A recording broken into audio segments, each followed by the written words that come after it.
Interior डिझायनरचे responsibilities नक्की काय असतात, चला तर जाणून घेऊया. सो सगळ्यात पहिला जो मुद्दा येतो तो एक्झिस्टिंग हाऊस किंवा तुमची ऑफिस स्पेसचा सर्वे करणं. सो एक्झिस्टिंग तुम्ही जे काही स्पेस युज करताय त्याच्यामध्ये काही इश्यूज फेस होत आहे का, त्याच्यामध्ये तुम्हाला काही स्टोरेज इश्यूज आहेत किंवा ओव्हरऑल जे काही तुमचे लेआउट्स बसलेले आहेत, प्लॅन बसलेले आहेत, ह्या सगळ्या गोष्टींमध्ये काही इश्यूज आहेत, याचा सर्वे सर्वात आधी इंटिरियर डिझायनर करतात. दुसरा महत्वाचा मुद्दा म्हणजे स्पेस प्लॅनिंग. एस्थेटिक्सच्या आधी ही स्पेस प्लॅनिंग महत्वाचा असतो. सो ओव्हरऑल लेआउट डिझाईन करताना ट्रॅफिक फ्लो असेल, अवेलेबल स्पेस असेल आणि ओव्हरऑल फंक्शनॅलिटी असेल, या गोष्टींचा इंटिरियर डिझायनर विचार करतात. तिसरा महत्वाचा मुद्दा येतो project management.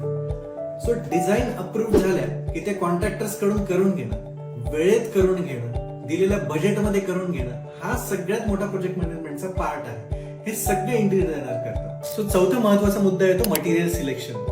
Interior designer material select करताना दिलेल्या स्पेसिफिकेशन मध्ये आहे की नाही, दिलेल्या कलर स्कीम मध्ये आहे की नाही, दिलेल्या बजेटमध्ये आहे की नाही, हे सगळं एन्श्युअर करतो. सो मित्रांनो, इंटिरियर डिझाईन रिस्पॉन्सिबिलिटीज बद्दल पार्ट 2 पण नक्कीच येणार आहे. अशा युजफुल इन्फॉर्मेशन साठी तुम्ही एलिगन्सी इंटिरियर डिझाईनला फॉलो करा.